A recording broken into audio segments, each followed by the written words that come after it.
you can't get up in the morning, for example, you can't find yourself being able to live a life that you'd like to enjoy. Hello, and thank you so much for joining us today on our podcast about divorce in the workplace and some solutions for HR managers, directors, and supervisors.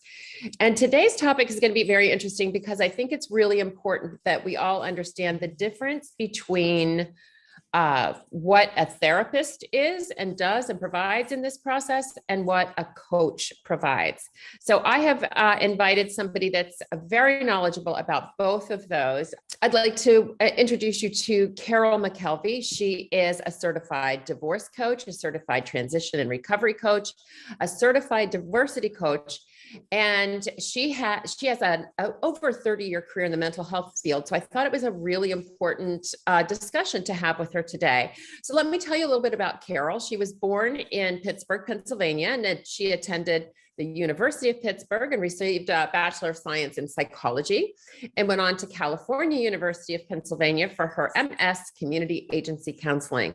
From an early time, she knew she wanted to help people, and also did quite a bit of postgraduate work dealing with women's issues and substance abuse issues. After a 30-year career in the mental health field, which included program development, administration, supervision, and clinical work, she made the decision to become a coach. After working with people as a clinician, it became very clear to her that with the exception of those who were severely ill, most people have the ability to find the answers to most issues within themselves. Usually, they just need a strong thought partner who can work with them to tap into their strength, their reserves, and their souls to find what they need. It's also so satisfying for her as a coach. You get to walk that path with someone and watch that transition take place and see that person evolved. So she started classes to become certified as a coach and became an associate certified coach through the International Coaching Federation. She looked at new areas to explore as a coach and became very interested in divorce coaching. She took a course to become certified as a divorce coach, and took an additional course to be a transition and recovery coach. While she was doing that, she was introduced to a wonderful woman who was teaching a course on diversity, equity, and inclusion, and became a certified diversity coach. And now she's looking to other courses to improve her skills, and she believes that she never should stop learning. Every day she's open to learning something new, and it's her belief that it makes us better people when we can learn from everyone around us. Welcome, Carol. Thank you so much for being here today. Thank you, Vicki. Thanks for having me. I'm so glad, and I'm so glad that you're the person that's talking about this topic. With your expertise, what are the three main differences between therapy and coaching? Okay. The three main differences are, if we start with coaching. Coaching is a situation where the client drives the process. The client comes in with some goals that they'd like to work in, but those goals can change from one session to the next because the client totally drives the process. They dictate exactly what will happen. In therapy, it's a little different. That process is driven by something we call a treatment plan. The client will come in with something specific they'd like to work on. The client and the therapist will work on something, and they put together what we call a treatment plan. That treatment plan becomes the roadmap. And that roadmap will then determine how each session will be going. So that roadmap becomes how the sessions will be conducted. And it's a little different in terms of the client comes in with a completely different set of issues they'd like, then that treatment plan has to be updated or revised. So that's one primary difference. The other thing is that therapy delves into much deeper psychological issues. We often talk about that as a healing process. And it also goes into past issues, more so than coaching. Coaching deals in the here and now and focuses into moving into the future. Focuses more on present day kinds of issues. And the third thing is that, as I said, therapy is really viewed more as a healing process. Ask the question, why? Coaching deals in present day issues, asks the questions, what or how? Mm. There are some other similarities in that we use a lot of the same kinds of tools and techniques. There's a lot of borrowing back and forth about in terms of those things. And another very important distinction is coaches cannot diagnose mental health issues. Therapists are trained to use a diagnostic manual, and they can diagnose mental health issues. Interesting. So who should seek therapy? Therapy is something that anybody who's struggling with a psychological issue that impairs their daily functioning. So, for example, if you find yourself not being able to live a life that's fulfilling and happy, you can't get up in the morning, for example, you can't find yourself being able to live a life that you'd like to enjoy. Certainly, if anybody's feeling that they want to harm themselves in any way, anybody who has had a trauma and they are triggered over and over again by anything that is familiar to them, that trauma keeps triggering them over and over and over again. We're talking more and more, especially with the pandemic issues, by people who are debilitated by anxiety. People are so isolated right now and have been for so long now. The lack of social interaction.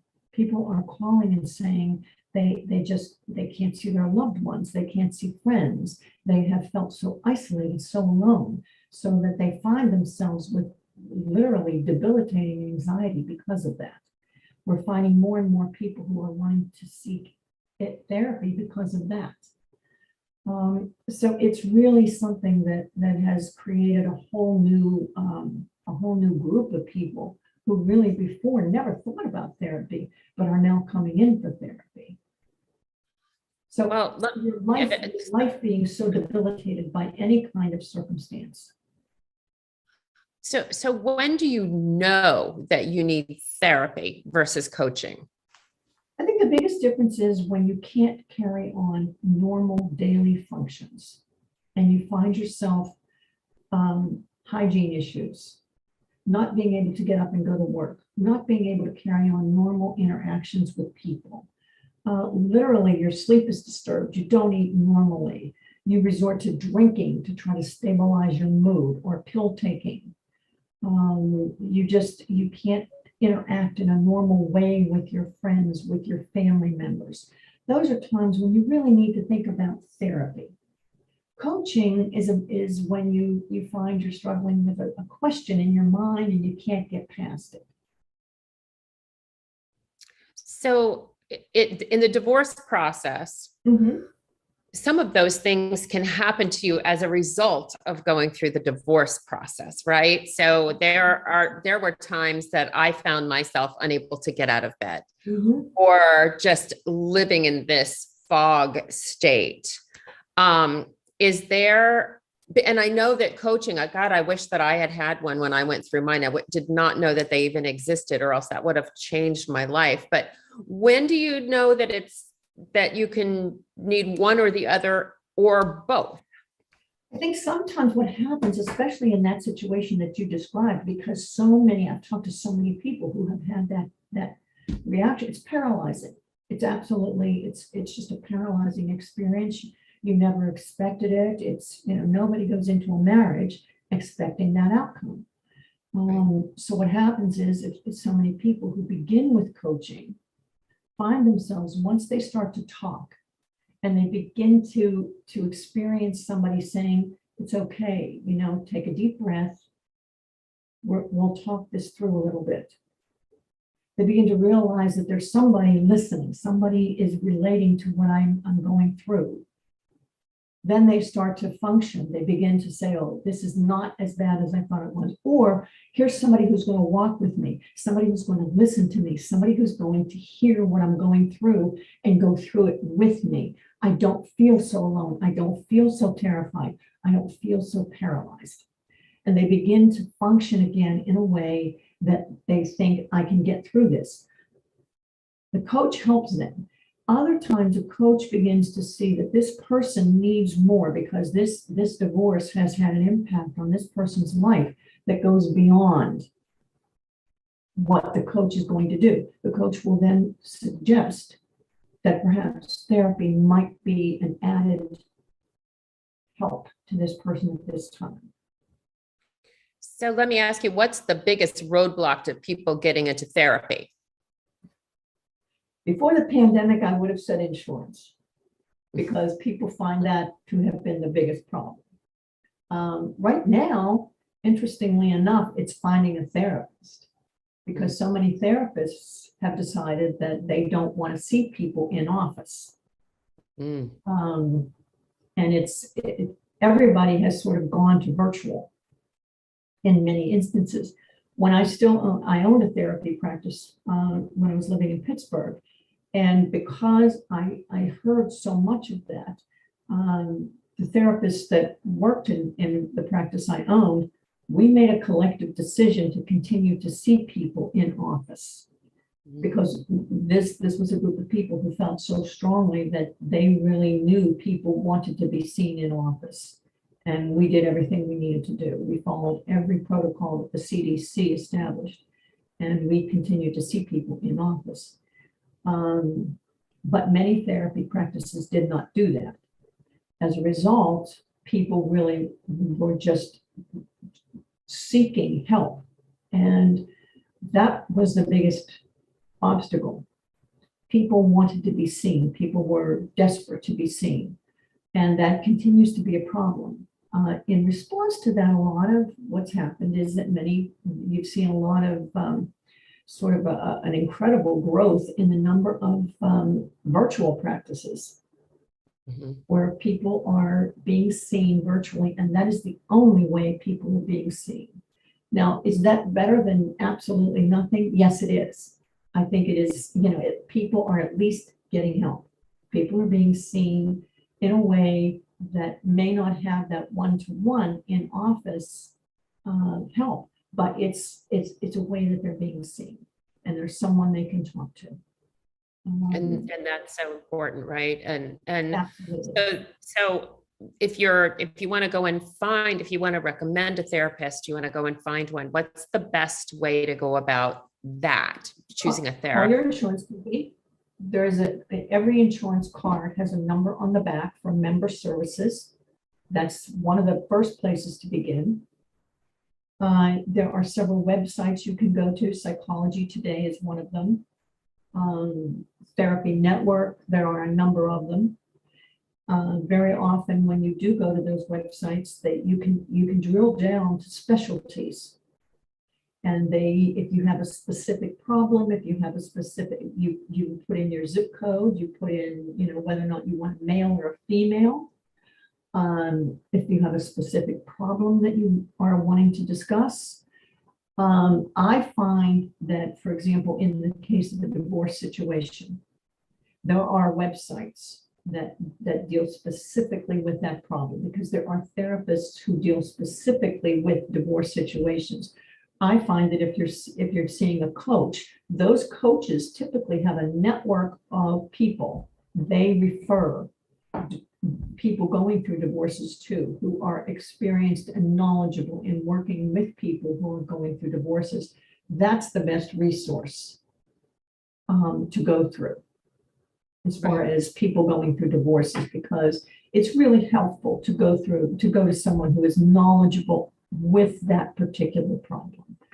There are so many issues that come up, as you are well aware. When people are going through divorces, there are high conflict issues, there are custody issues, there are financial issues, there are issues with relating to which school district. People don't want to have to take their children out of school districts.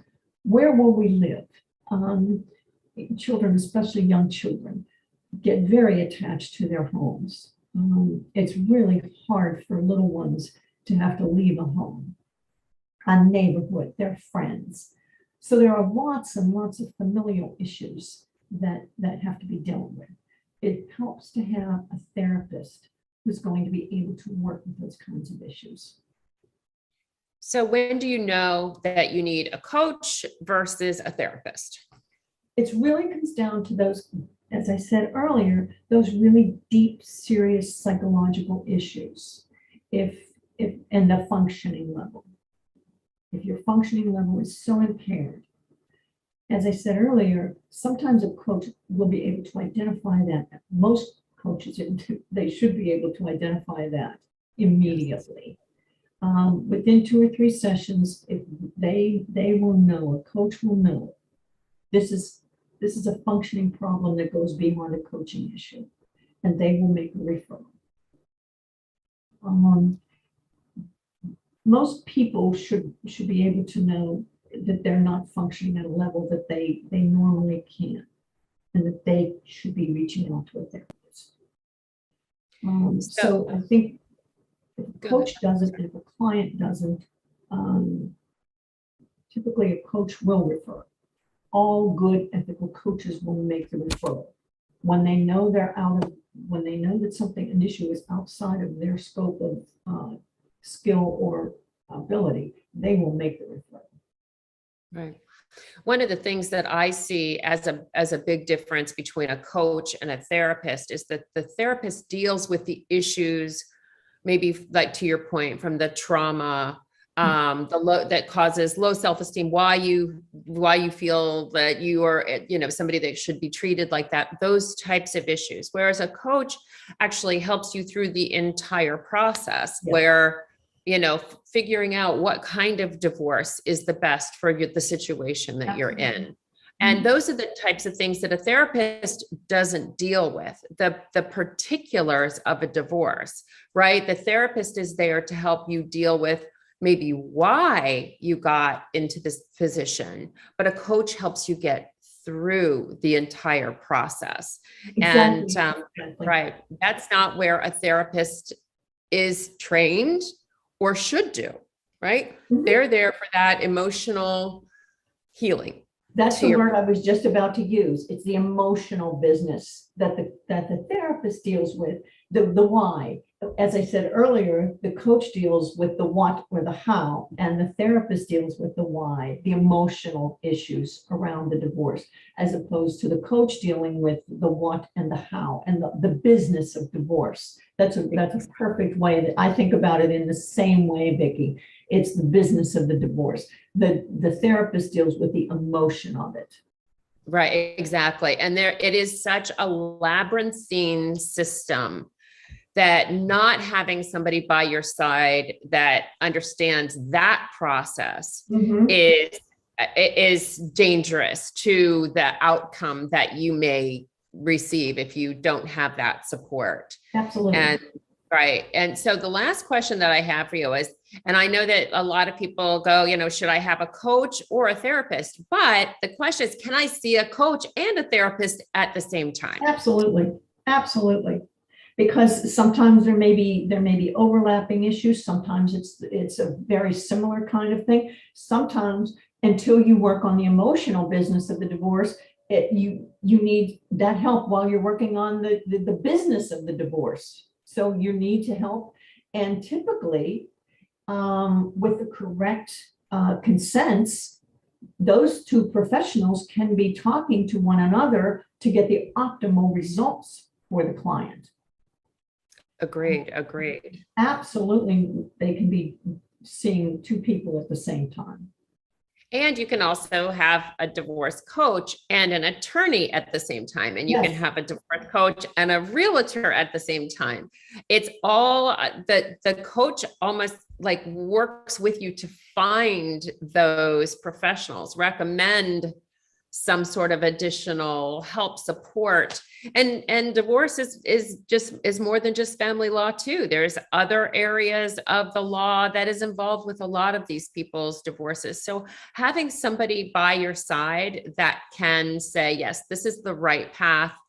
Let's go down that. If this is the kind of outcome that you want, let's help you get there.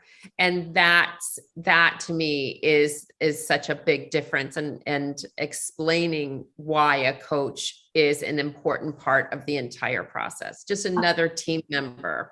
I couldn't agree with you more. I think that coaches can pull together a good cohesive team that once they identify what the issues are, once they sit down with the person, identify what the issues are, identify what the needs are, they're able to pull together such a good cohesive team for each person and get all of those needs met.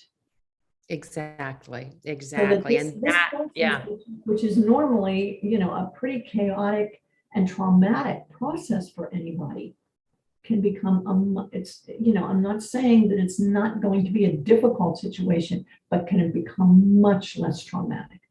100% it can. And we're so grateful. Carol, thank you so much for this conversation today. And if you all that are listening are HR managers, directors, if you're a supervisor and you have clients that are going through the divorce or employees, I apologize, that are going through the divorce process, please reach out to us. We have solutions for you on so many levels.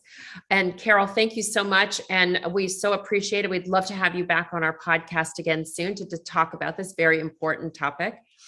So we look forward to having you again. So thanks so much. And goodbye for now, everybody, and have a great day. Thank you, Vicki. Have a good one. Bye, Carol. Bye-bye.